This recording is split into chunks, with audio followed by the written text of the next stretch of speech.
You've got to be joking. They let a human in? Zalric Dorn's voice, sharp and clipped, cut through the charged silence of the classroom. He leaned forward, taloned fingers curling into the smooth surface of his desk, his ridged brow knitting in outright disbelief. Around him, the other students exchanged glances, their gazes flickering toward the massive double doors at the front of the lecture hall. The tension was palpable, thick as storm-laden air before the first strike of lightning. Every seat in the grand amphitheater was occupied. Hundreds of students from across the known galaxy, each representing a species that had for centuries shaped the interstellar order. Yet now, all eyes were trained on the entrance, waiting for the anomaly to step through. Professor Velric Adros stood at the podium, his deep cerulean robes barely shifting as he regarded his class with the cool patience of an observer watching a controlled experiment. The laser plasma display behind him flickered with the Academy's insignia, its deep gold glow casting jagged reflections on the polished black walls. "It is not a joke, Zalric," Velric stated, his tone carrying the weight of finality. "You will extend the same courtesy to our new student as you would any other." Zalric scoffed, reclining into his seat. "We all know why he's here. The Council wants to study him. See what makes Deathworlders so," he gestured vaguely, "impossible to kill." A ripple of nervous energy spread through the hall. A low murmur rose, voices colliding like waves in a storm. Then the doors slid open. The murmurs died instantly. Dorian Graves stepped inside. The first thing they noticed was how quietly he moved. Not in the hesitant, cautious manner of someone uncertain, but with the kind of deliberate, measured gait that suggested he had already mapped out every possible route in and out of the room before taking his first step. He was tall, taller than most of them, his frame lean but carrying an unspoken density, like coiled steel beneath a deceptively relaxed posture. His uniform, identical to theirs in design, looked out of place on him. Where their tailored fabrics bore insignias of noble lineages and elite sectors, his was stark, practical, as if the symbols stitched onto his sleeve were an afterthought rather than a declaration of legacy. But it was his eyes that unsettled them the most. Not because they were a strange color. Many species had luminescent irises, even multifaceted vision. But because they were so unnervingly human. Focused, watchful, studying them the same way a predator evaluates potential prey. The silence stretched long enough for the air itself to feel heavier. Dorian let it linger. Then he smiled. Not the wide, disarming grin of someone eager to make friends. Not the stiff, polite smile of a diplomat forced into pleasantries. It was small, controlled. The kind of smile that didn't necessarily indicate friendliness, but rather acknowledgement. A subtle, wordless confirmation that he had already assessed everyone in the room and found them lacking. Zalric shifted uncomfortably in his seat. Velric gestured toward an open chair in the center row. "Dorian Graves, you may take your seat." Dorian didn't move right away. He let his gaze sweep across the room, a slow, deliberate scan that made it clear he was memorizing every face, every nervous twitch, every subtle shift of posture. Only then did he walk forward, each step echoing too loudly in the vast chamber. As he passed, some students leaned back instinctively as if expecting him to lash out. Others merely stared, their expressions fluctuating between fascination and unease. The smell of polished metal and ozone tinged the air, mingling with the faintest traces of incense from the professor's podium, a futile attempt at masking the tension that thickened with each passing second. Dorian lowered himself into the chair without a word. For a moment, nothing happened. Then Zalric leaned forward, arms crossed over his desk. His black pupils narrowed. "So," he mused, his voice threaded with mock curiosity, "how exactly does a human survive a death world like Earth?" Dorian turned his head just slightly, enough to meet Zalric's gaze. There was no bravado in his expression, no amusement. Just the quiet certainty of someone who had already lived through worse than whatever challenge was being offered here. "Survive?" he repeated, as if the word itself was foreign to him. He exhaled through his nose, not a sigh but something closer to restrained laughter. We don't survive Earth. He leaned back, fingertips tapping idly against the armrest. We endure it. The words hung in the air, heavy as an executioner's blade. Zalric blinked. Several students shifted in their seats. It was the way Dorian had said it, so effortlessly, so absent of hesitation, that made it sink in deeper than any impassioned speech could have. Professor Velric clasped his hands behind his back. His expression, unreadable before, shifted just slightly, an almost imperceptible note of interest. Elaborate, he said simply. Dorian tilted his head, as if considering where to begin. Then he let them have it. You have storms, I assume? He asked, glancing toward one of the reptilian students. The scaled male gave a hesitant nod. Right. I figured as much. Now tell me, how often does your species experience hurricanes large enough to drown an entire continent? Silence. Dorian's smile widened, just a fraction. He wasn't telling them a story. He was laying a trap. What about earthquakes? Do your buildings account for the possibility of the ground splitting open beneath them? No? Interesting. A few students exchanged uneasy glances. And let's talk about wildlife. He stretched out his legs slightly, voice still casual. Too casual. How many of you have predators on your homeworlds? Clawed, fanged, venomous creatures that lurk in the shadows, waiting for something weaker to stray too close? A few raised their hands. Cute. Dorian tilted his head. Now tell me, how many of those creatures were domesticated by your ancestors and brought into your homes? Silence. His fingers drummed once against the desk, a single rhythmic beat like the ticking of a bomb. We didn't become the dominant species on Earth because we were the strongest. We weren't the fastest, or the largest, or even the most durable. His voice dropped just slightly, forcing them to lean in. We became dominant because we learned. We studied the things that could kill us and turned them into weapons, tools, or allies. We mastered fire, not because we feared it, but because we needed it. We made the world our own, not by bending to its rules, but by breaking them. The tension in the room became suffocating. Then softly Dorian chuckled. And you all think I'm the thing you should be afraid of? For the first time since his arrival, the students of the Galactic Academy realized something unsettling. The most dangerous thing about a Deathworlder wasn't their world. It was the fact that they had survived it, and now they were here. A heavy silence clung to the room, stretching long after Dorian's words had settled. The weight of his final statement, spoken with an eerie calm, lingered in the minds of his classmates like a specter. No one had spoken since. Not even Zalric, whose mouth had twitched once as if to form a retort, but then stilled. Professor Velric stood at the podium, his expression unreadable, the deep gold glow of the laser plasma display flickering against his skin. A long pause. Then, without a word, he turned and keyed a sequence into the control panel at his podium. The overhead lights dimmed. The room shifted, the air itself thickening as the temperature subtly dropped. A low vibration coursed through the floor, not loud, but felt, a quiet signal that the Academy's training protocols had engaged. The walls behind Velric unfurled like liquid metal, revealing a panoramic view of a hostile frozen wasteland. A storm raged across the landscape, its winds carving jagged paths of ice and snow, the light from a distant star refracting off the swirling flurry like shattered glass suspended mid-air. This, Velric finally said, his voice level, is the first survival trial. A murmur rippled through the students, unease, intrigue, the faintest trace of fear. You will be dropped into this environment for 24 hours. No external aid, no automated shelters, no food. Velric's gaze swept over the class.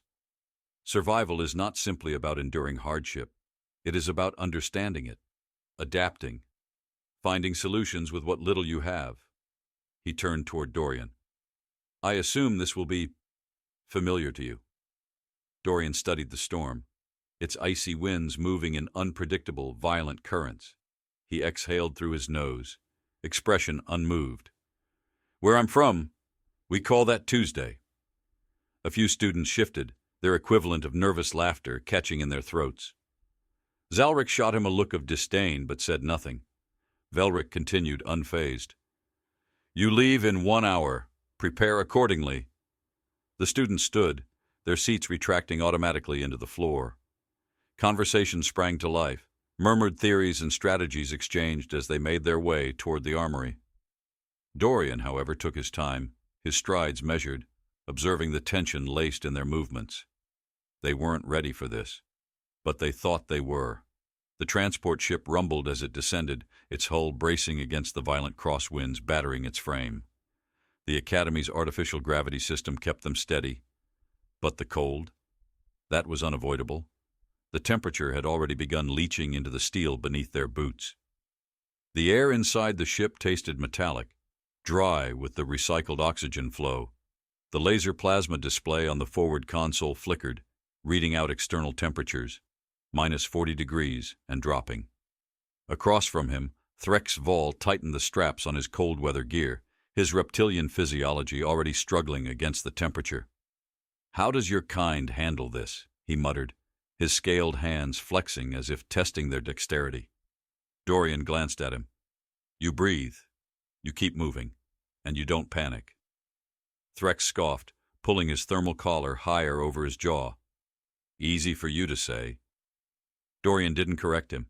He simply watched, the way Threx's claws twitched at the edges, the way Zalric kept his expression carefully composed, but checked his equipment 3 separate times, the way the others carried themselves with an air of forced confidence.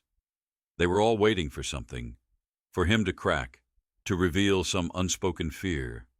But fear had long since lost its grip on him.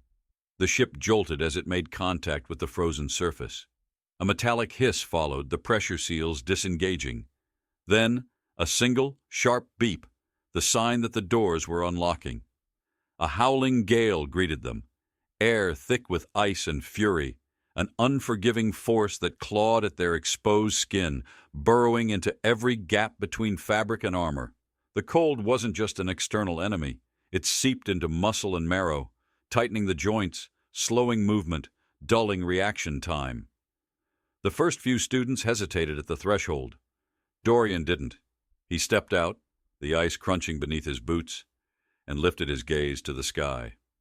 Gray, endless. The kind of sky that promised no mercy. Good. He let his muscles relax, just slightly, allowing his body to sink into the environment rather than fight against it. There was no battling the cold. You moved with it, through it. That was the difference between survival and slow death. Behind him, Threx hesitated before stepping out. He inhaled sharply, then clenched his jaw. This is insanity. Zalric followed, his movement slower, more deliberate. His breath formed delicate clouds of vapor as he surveyed the area. The storm will be worse at night, he observed, his tone almost casual. Dorian cast him a sideways glance. You'll be dead by nightfall if you don't move. Zalric bristled. Dorian didn't wait for him to finish. He crouched, scooping a handful of snow and packing it together, testing the texture, the density. Too dry. The walls behind Velric unfurled like liquid metal, revealing a panoramic view of a hostile frozen wasteland. A storm raged across the landscape, its winds carving jagged paths of ice and snow, the light from a distant star refracting off the swirling flurry like shattered glass suspended mid-air. This, Velric finally said, his voice level, is the first survival trial. A murmur rippled through the students, unease, intrigue, the faintest trace of fear. You will be dropped into this environment for 24 hours. No external aid, no automated shelters, no food. Velric's gaze swept over the class. Survival is not simply about enduring hardship. It is about understanding it, adapting, finding solutions with what little you have. He turned toward Dorian. I assume this will be familiar to you. Dorian studied the storm, its icy winds moving in unpredictable, violent currents. He exhaled through his nose, expression unmoved. Where I'm from, we call that Tuesday. A few students shifted, their equivalent of nervous laughter catching in their throats. Zalric shot him a look of disdain but said nothing. Velric continued unfazed. You leave in 1 hour. Prepare accordingly.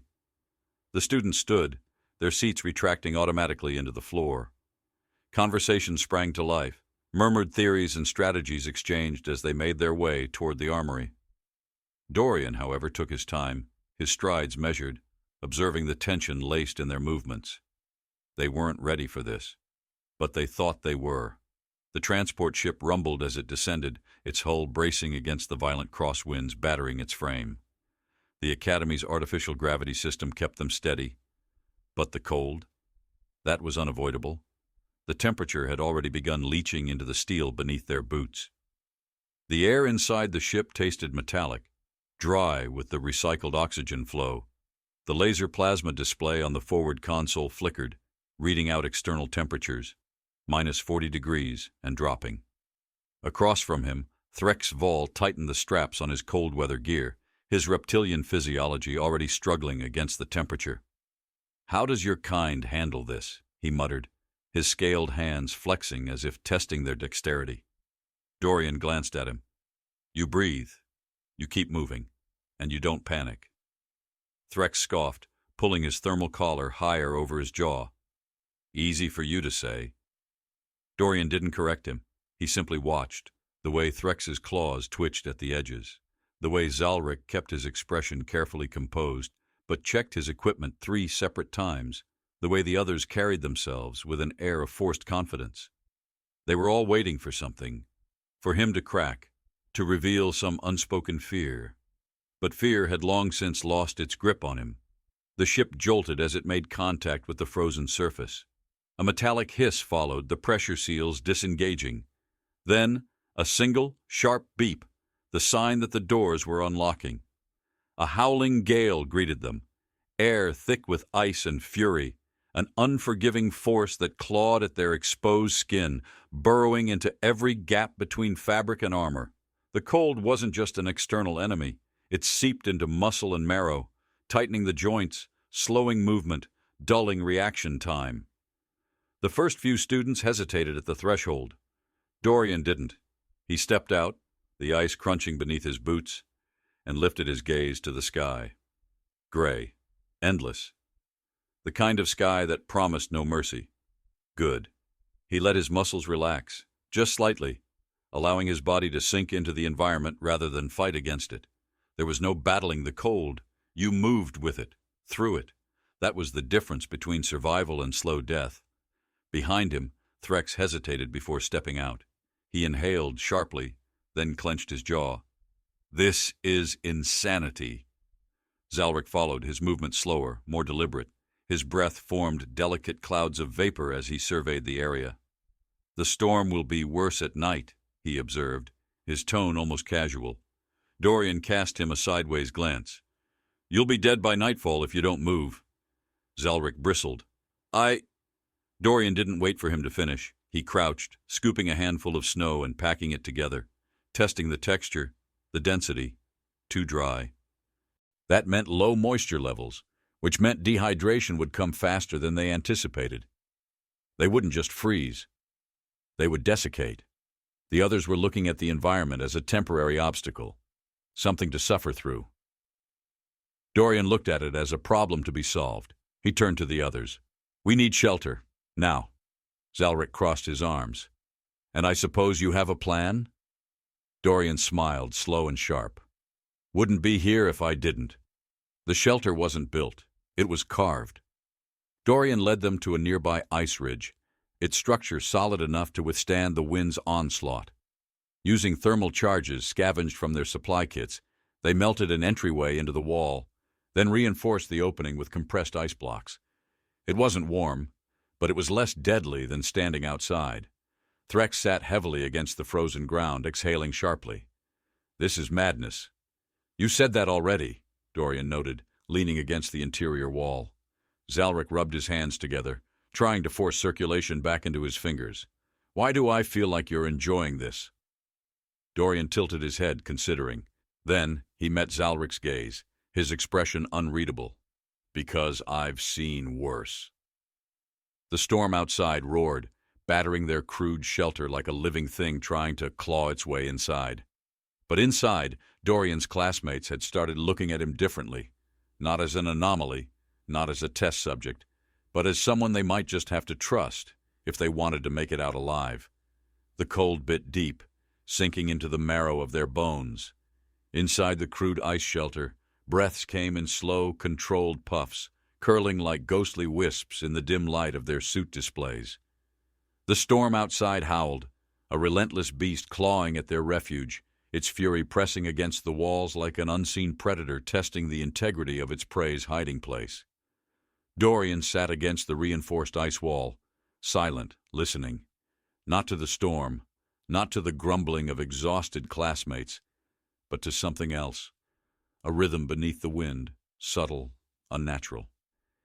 The others had begun to settle, Threx rubbing warmth into his scaled arms, Zalric sharpening the edge of a ration tin absent-mindedly. No one spoke much.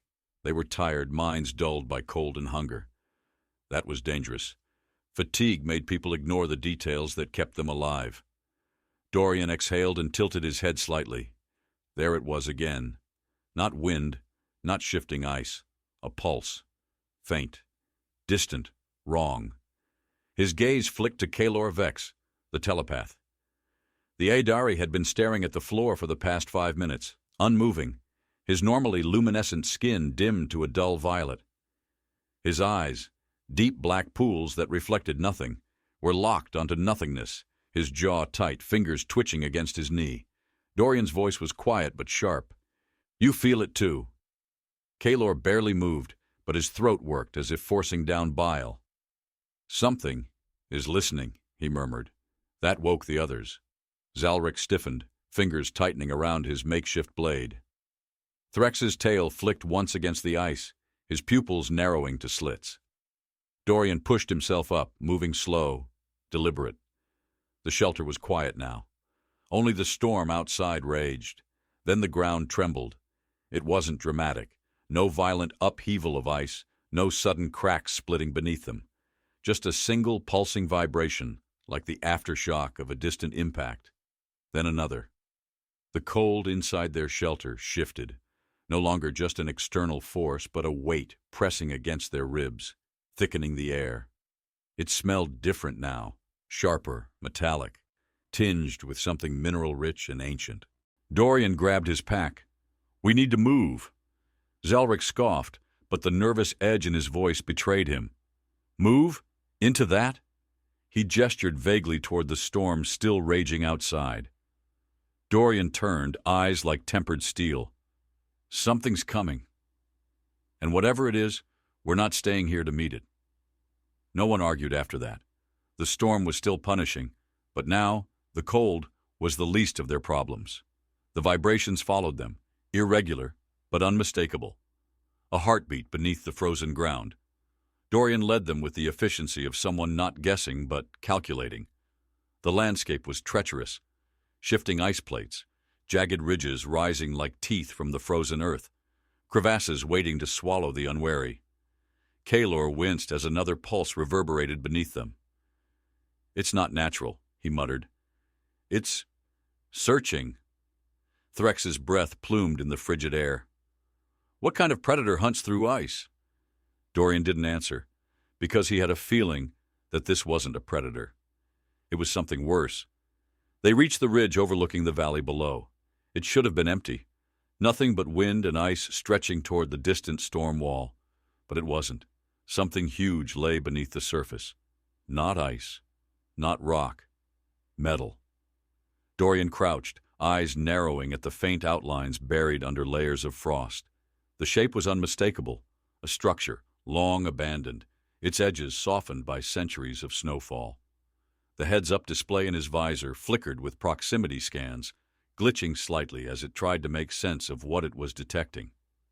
"This isn't part of the trial," Zalric muttered, stepping up beside him. Dorian barely acknowledged him.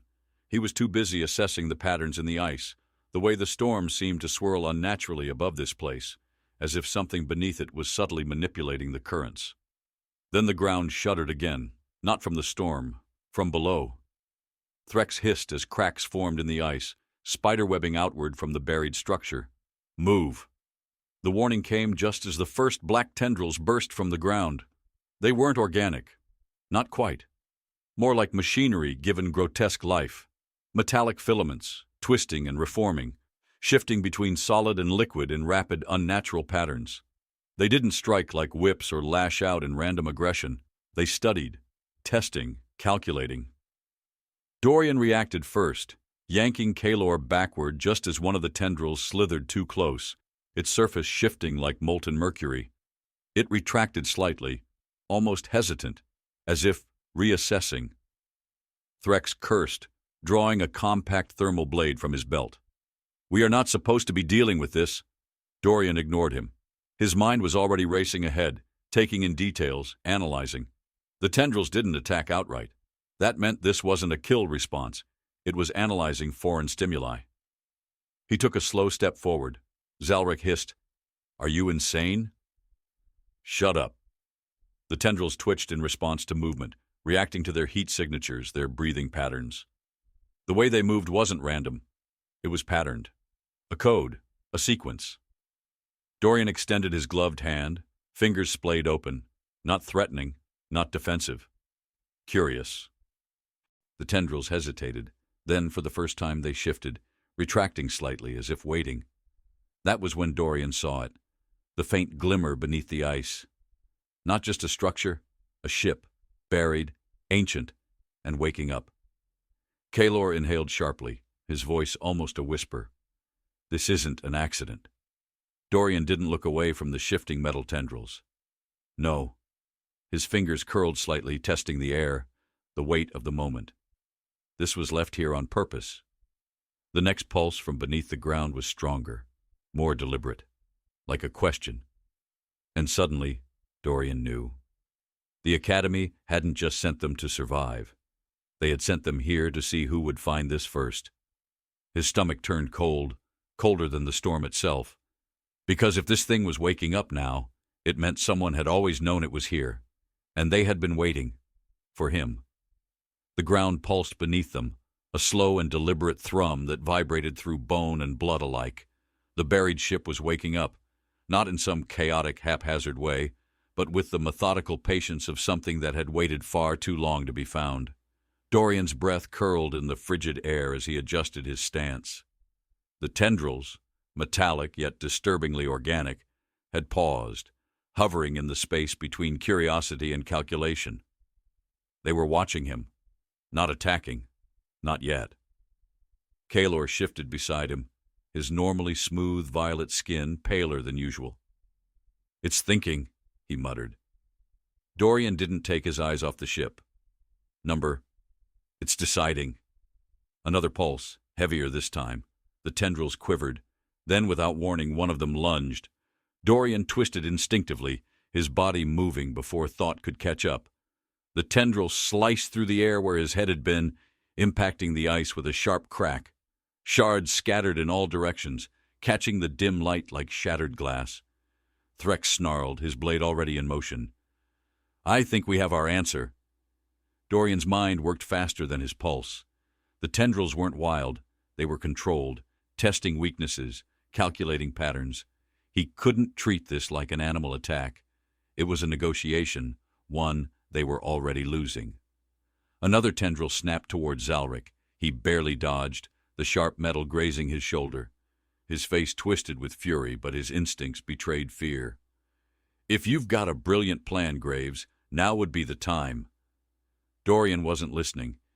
He was watching the movements, noticing the delay between strikes, the way the tendrils paused after each lunge as if waiting for data to process. They were reactive, not preemptive. He made a choice. A stupid, calculated choice. Dorian stopped moving. The next tendril, aimed straight for his ribs, hesitated. Just for a fraction of a second. That was all he needed. He stepped forward instead of back, and the shift in movement disrupted its tracking pattern. The tendril recoiled, unsure. Dorian exhaled slowly. "It's responding to aggression."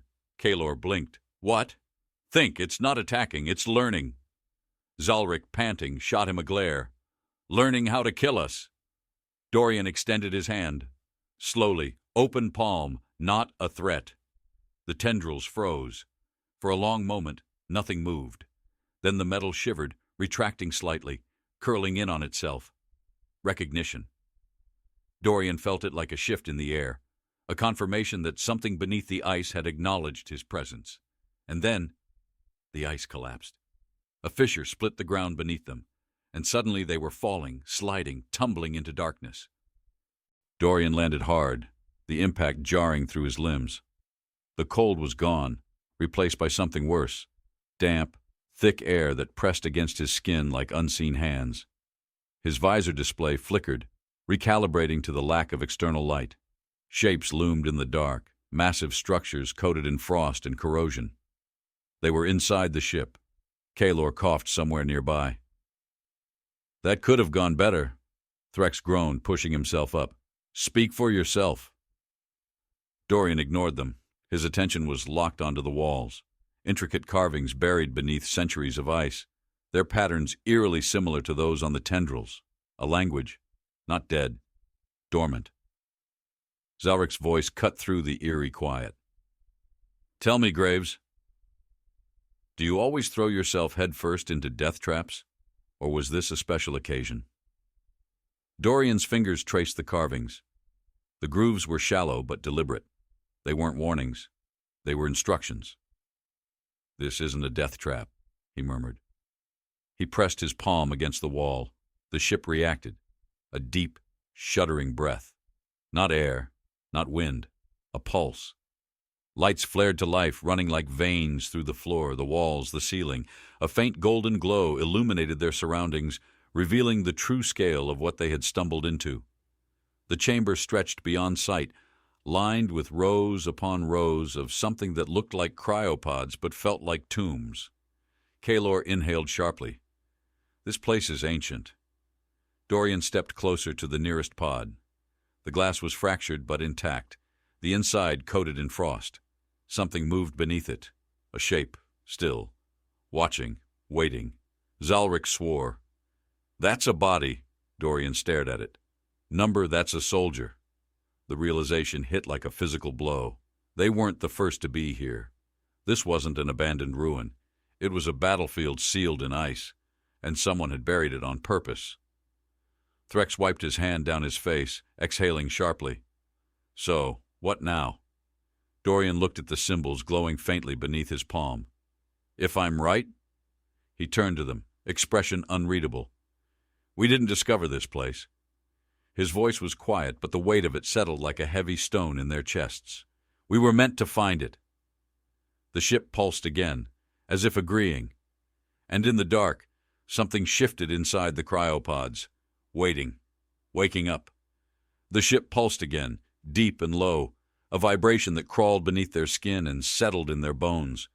It wasn't just reawakening, it was remembering. Dorian stepped back from the nearest cryopod, his breath steady despite the ice-cold pressure of something ancient stirring inside the walls. He could see it now. This was no wreckage, no forgotten ruin.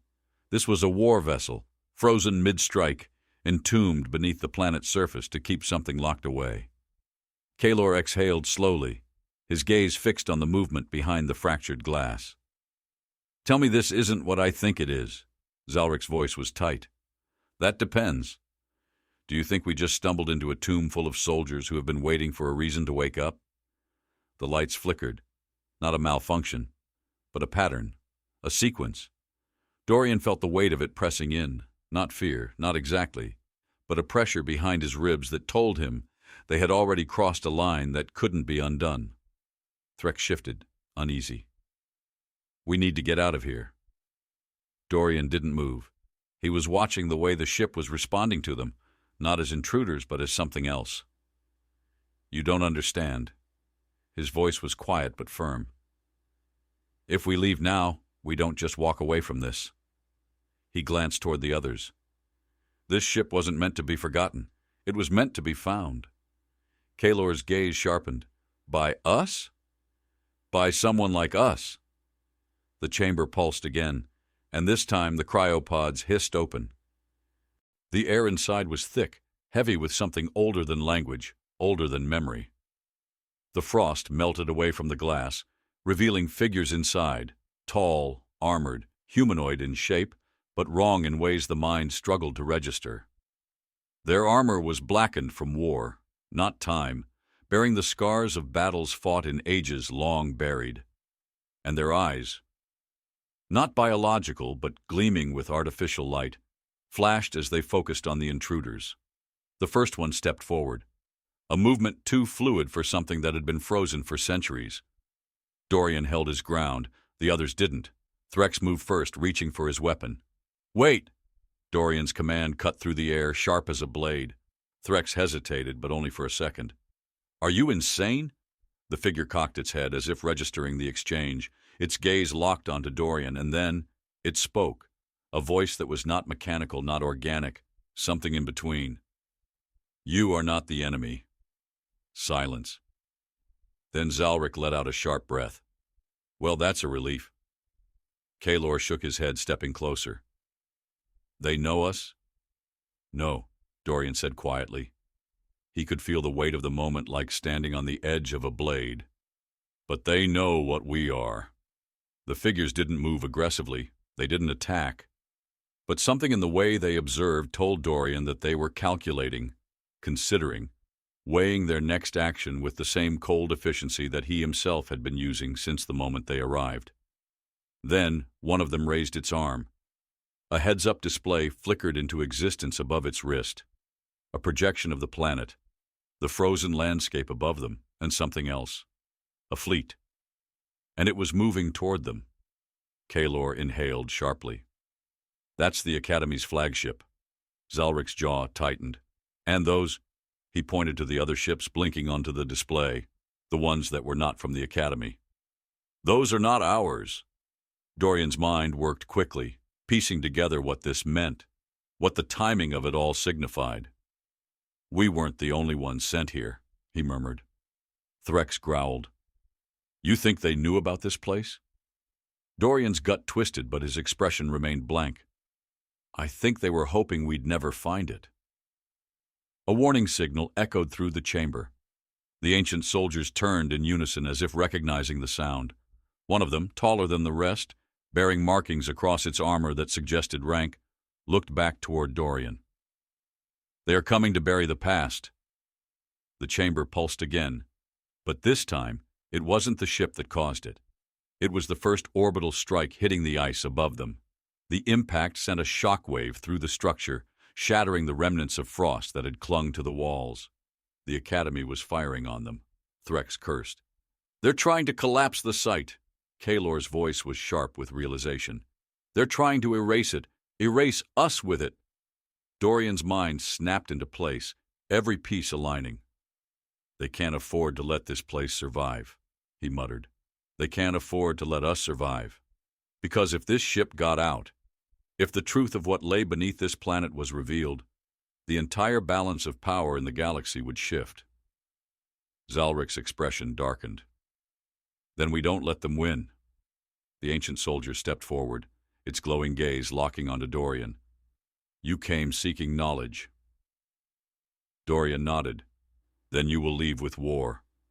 The ground beneath them lurched, metal groaning as something deep in the ship activated. Kalor's display flickered, glitching from interference. "Dorian," "I know." The ship wasn't waking up. It was launching. Dorian exhaled once, steady. Then he turned to the others. "You wanted to know why humans survive?" He stepped toward the ancient soldier, gaze unwavering. "Watch." The ship roared to life. The ship came alive beneath them, a behemoth awakening from its frozen slumber. The deck vibrated with energy as power surged through ancient conduits, long dormant systems groaning as they booted up for the first time in centuries. The golden veins of light pulsing along the walls deepened to crimson, signaling activation. Dorian felt the weight of history pressing against his skin. This ship had seen war before, and now it would see war again. Kalor's heads-up display flickered wildly with interference. "The orbital fleet isn't stopping." He adjusted his wrist controls, trying to stabilize the data stream. "They're shifting formation. Firing patterns are targeting structural weaknesses in the ice." They're not just trying to collapse this site, Threx growled, gripping the edge of a control panel for balance. They're trying to make sure there's nothing left to find. Zalric's expression was grim. Typical council tactics. Burn what you can't control. Another shockwave ripped through the ship, sending a cascade of frost and debris raining from the ceiling. The ancient soldiers barely reacted, their movements precise as they adjusted to the ship's reawakening. One of them stepped forward, the commander, if the markings along its armor meant anything. The enemy above will not stop. Its voice reverberated in the chamber, layered with something synthetic, yet oddly knowing. Dorian met its gaze. Then we don't wait for them to finish the job. He turned to the others. This ship was buried here for a reason, but it wasn't destroyed. That means it was either too valuable. He let the words settle, or too dangerous. Zalric's brows furrowed. You're suggesting we use it? No. Dorian's lips twitched into something that wasn't quite a smile. I'm suggesting we remind them why they buried it in the first place. The commander tilted its head, processing his words. Then it extended an armored hand toward the central control platform. A spike of liquid metal extruded from its forearm, connecting to the interface. The ship responded instantly. The deck plates shifted, power surged, and suddenly the battlefield had changed. The first sign of something going wrong for the orbital fleet was when their targeting systems went blind. The flagship of the Council's purification fleet, a name that reeked of controlled history, adjusted its trajectory, preparing for another saturation strike. But the moment its weapons locked onto the frozen site, the targeting grid shattered into static. Alarms blared across the command decks of every ship in the fleet as their laser plasma displays flickered, distorted figures appearing in the glitching feeds. Not garbled signals, faces, not human, not alien, something else, something old. The battlecruiser's captain turned sharply toward his officers. Find out what the hell is interfering with our systems. The ship lurched violently before he could finish the order. Below them, beneath layers of ice and time, something massive shifted. Inside the warship, Dorian felt the shift beneath his feet as the vessel tore itself free from its frozen tomb. The walls trembled as gravity locks disengaged, a sound like distant thunder rolling through the hull. The once static displays lining the chamber's walls flared to life, projecting tactical readouts and navigation data written in a language none of them could read, but somehow Dorian understood what they meant, because the meaning was universal. The ship wasn't just launching, it was going to war. Kaylor inhaled sharply. Dorian, whatever you're doing. We're past that, Dorian muttered, already moving toward the command platform.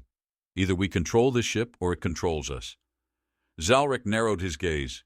You think we can fly this thing? Dorian's hands moved over the alien interface. His fingers brushed the surface, and to his surprise, it responded, shifting beneath his touch, molding to fit human input. Not just fly it. His voice was calm, but his pulse thundered in his ears. We're going to use it. The purification fleet opened fire. Brilliant beams of white-hot energy streaked through the darkness, hammering the planet's surface. The ice shattered, entire sections collapsing into boiling steam as the frozen world fought back with its own destruction. For a few seconds, it looked like the Council had succeeded. Then, the ground erupted.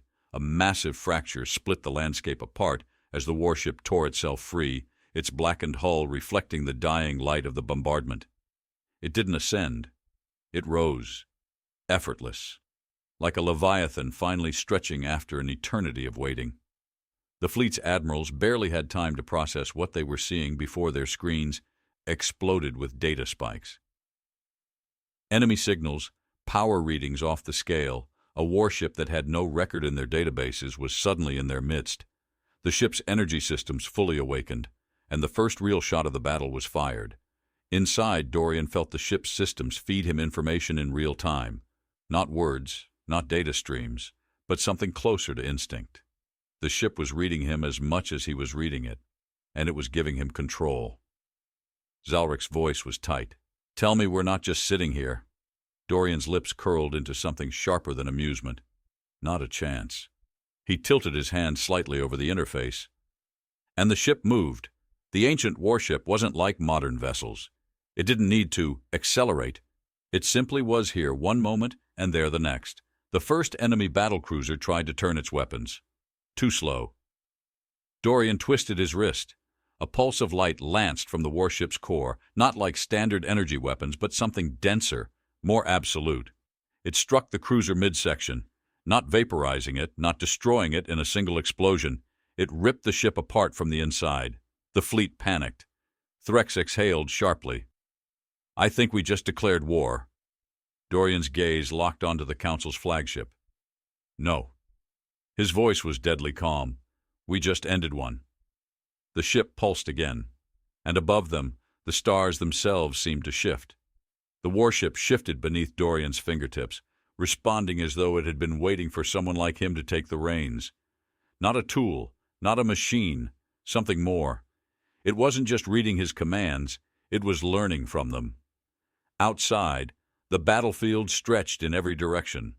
The Council fleet, once a formation of dominance, now looked disorganized. Ships repositioned chaotically, breaking from their original formation, trying to adapt. They had not expected a relic to rise from the ice and start hunting them. A laser plasma display flickered above the control panel, showing the tactical layout of their situation. The Council's flagship still held its position at the rear, protected by a cluster of destroyers, cowards, watching from a distance, waiting to see how the first casualties would fall. Zalric exhaled sharply. "They're regrouping. If we hesitate, they'll cut us off and trap us between their advance and the gravity well of this planet." Dorian tilted his head slightly, fingers brushing the cold surface of the interface. "Then we don't let them." Kaelor stepped forward, his gaze fixed on the display. "You have a plan?" "Plans are for people who have time. We have a window." Dorian's voice was quiet but unwavering. "They think this is just another battle. They don't understand what's happening yet." He tapped the display, highlighting the weak points in the formation. Not just the obvious ones, but the ones that only made sense if you weren't thinking like a conventional fleet commander. "They're still treating us like an anomaly, something that just needs to be contained. Which means they haven't accounted for the fact that we're not playing by their rules." Zalric frowned. "And what rules are we playing by?" Dorian's lips twitched, but there was no humor in his expression. "The ones that let us win before the fight even starts." He turned to the ancient commander standing at the edge of the chamber, the glowing blue light beneath its visor unwavering. "You fought this war before." "It was never finished," the soldier corrected. Dorian nodded. "Then we end it properly this time." The plan was simple, because complexity led to hesitation, and hesitation led to death. The Council fleet relied on cohesion. Their command structure was rigid, designed around coordinated firepower and overlapping defense grids. Dorian was going to break that cohesion from within. "They expect us to fight them head-on," he explained, pointing to the 3 heavy cruisers positioned between them and the Council's command ships. "They think we'll engage, wear each other down, and give them time to analyze our weaknesses." Threx's tail flicked impatiently. "So, we don't engage?" Dorian shook his head. "We don't give them time to think." He tapped the display again, adjusting the trajectory of their warship. "We punch through the left flank. Fast. Unpredictable. Before they can reposition their heavy cruisers, we'll already be behind them." Kaelor narrowed his gaze. "That would put us dangerously close to their flagship." "Exactly." Zalric let out a low chuckle, realization dawning. "They won't risk firing on their own command ship." Dorian's gaze was sharp. "They'll hesitate." "And we won't," Kaelor finished, understanding. Dorian turned to the ancient soldiers around them. "You were built for war. Your ship was buried, not because it was lost, but because someone feared it. Does it still have weapons active?" The commander didn't hesitate. "We are weapons." Dorian exhaled slowly, then turned back to the panel. "Good. Let's show them why they should have left you buried." The warship moved like a predator slipping between shadows. One moment, it was beneath the chaos of battle, seemingly pinned down by the Council's advancing line. Then, With a single sharp maneuver, it shifted, twisting at impossible angles, not evading fire but simply moving too efficiently for the enemy to adjust. Dorian barely needed to give commands. The ship anticipated, adapting mid-motion. Every time a Council cruiser tried to lock onto them, they were already repositioned. Then, they struck. The first direct shot from the warship didn't just disable a cruiser. It ripped through its hull like it was peeling away layers of history. The energy beams didn't explode outward. They imploded, collapsing the ship into itself before the vacuum tore it apart. Zalric stared. That's not standard energy displacement. Kahlor swallowed. It's rewriting the battlefield. The warship barreled through the Council's lines, punching a hole straight into their formation. The enemy hesitated. Their calculations failed. The Council's flagship, still untouched, loomed ahead. Dorian leaned forward slightly, gripping the console. Now! The warship fired again, but this time not at a ship. At the debris field surrounding the Council's fleet. The shattered remains of their own fallen cruisers became projectiles, sent hurtling back into their formation, ripping through shields and armor alike. The battlefield itself became a weapon against them. Dorian exhaled through his nose. This is how humanity survives, not through brute strength, not through technological advantage, but by using the battlefield itself as an extension of their will. The Council fleet fractured. Destroyers broke formation, captains second-guessing their orders, trying to pull back toward safer positions. But there were none left. Then, finally, the Council flagship moved. Kahlor's heads-up display flickered. They're retreating. Zalric let out a breath. Number, they're realigning. Dorian already knew what was happening before the next set of warning lights flashed. They're going to self-destruct. Threx snapped his head toward him. What? Dorian's fingers tightened against the console. They can't let us win, not fully. If they can't take the ship, they'll turn themselves into a bomb to take us with them. Kahlor's voice was edged with urgency. We need to move, now. The enemy flagship wasn't aiming at them anymore. It was charging its core, overloading the reactors. Dorian's mind raced. They couldn't outfly the blast. They couldn't outrun it. But they didn't need to. They just needed to make sure the flagship didn't get the chance. Dorian's gaze flicked toward the ancient commander. How deep is this ship's memory? The soldier's visor gleamed. As deep as the war that made it. Dorian's pulse steadied. Then let's remind them of how it ended. The warship surged forward. The warship surged forward like a predator that had finally chosen its moment. Its hull, once buried beneath centuries of ice, now gleamed under the fractured light of a dying battle. The Council's flagship sat ahead, an emperor on a crumbling throne, its reactors swelling with the final desperate act of those who knew they had lost. Dorian's hands hovered over the interface. The ship thrummed beneath him, not just responding to his commands, but anticipating them. It was more than a machine. It was an artifact of defiance, a relic of a war that had never ended. Until now. Zalric's voice was sharp. They're charging for a core detonation, a full-scale collapse. If they trigger it, everything within range is wiped. Kahlor's heads-up display flickered with red warnings. They're trying to turn their loss into a burial ground. Dorian exhaled, slow and measured. Then we take that option away. The ancient commander at his side shifted, its armor gleaming under the ship's awakening glow. The weight of its unreadable gaze settled on Dorian. You do not fear annihilation. Dorian barely looked at it. No. Why? His fingers curled slightly against the interface. His voice was steady. Because we don't just survive. We endure. Outside, the enemy fleet scattered, their formations crumbling under the sheer force of something they did not understand. The Council's command ships had spent centuries refining battle doctrine, studying species, predicting tactics. But they had never predicted this. Not a warship rising from its tomb. Not the battlefield turning against them. Not a human standing in the center of it all, rewriting the script. Threx's voice cut in, urgent. Their core's past critical. If we're doing something, we need to do it now. Dorian didn't hesitate. Target their reactor feed. Kaylor's brow furrowed. "That won't stop the detonation." "It won't," Dorian agreed, "but it'll stop them from controlling it." The ancient commander turned toward the console, understanding. It raised its hand, pressing into the interface, and the ship responded instantly. Energy coiled deep within the vessel's core, raw and uncompromising. A pulse shot forward, not an attack, an override. The Council flagship jerked violently, its stabilizers thrown into disarray. The detonation sequence faltered as its systems buckled under an ancient force far beyond its design. The ship reeled, floundering like a cornered beast, its reactor fighting against the disruption, forcing its controls open. For the first time, Dorian saw hesitation, not in the ship, in them.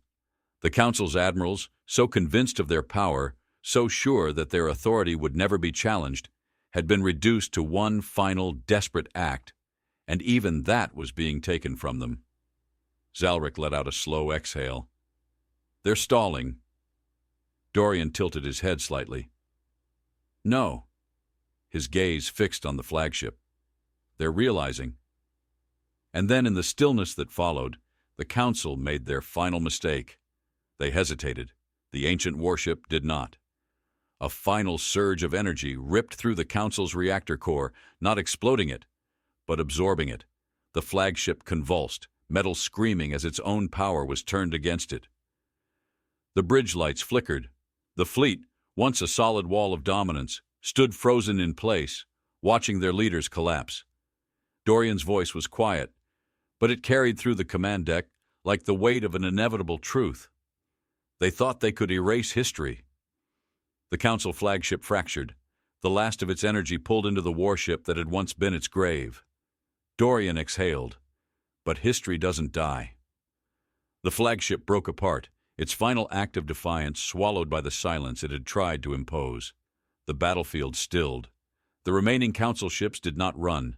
They did not fight. They simply lingered, uncertain. Because what do you do when the thing you feared becomes the thing you cannot fight? Kaylor exhaled, watching the display. "They're waiting for us to make the next move." Dorian nodded. "Good." He took a step forward, letting his hands rest against the ancient interface, feeling the weight of the ship beneath him.